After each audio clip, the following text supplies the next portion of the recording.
What's up guys, here in this video I'm going to be helping you solve a commonly seen problem with smart objects in Photoshop, where maybe you have a scene set up like this, where visually everything looks like it's correct. But when you go to replace the contents of the smart object with an artwork image that looks like it should work fine, instead what happens is the image is either way too big or way too small relative to how you want it to look inside of the scene. This is something users of our Photoshop automation plugin, Batch Replace Smart Objects, will sometimes reach out to us about. They'll report that everything looks good in their mockup scene. Maybe they have the stretch to fit smart object setting selected for all of the artwork images in their folder. Everything looks good with their mockup, but then when they go to run the operation, what happens is the final created mockups just do not look anything like what they were going for. Whether you're creating mockups manually one at a time in Photoshop, or whether you're using our very handy time-saving automation plugin, there's a simple fix to this, and I'm going to show you what it is. So what you want to do is step into the smart object, and you'll see the root cause of the problem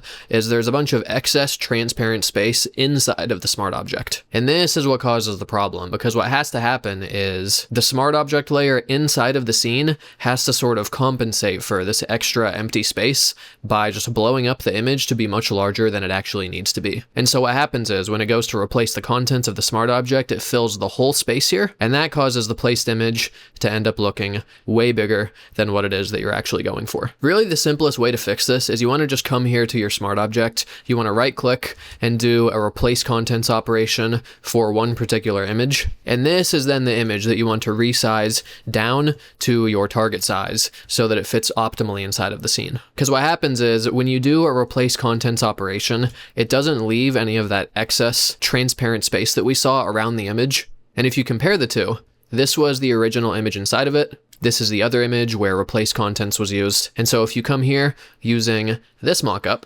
same step, replace contents, drop an image inside of there.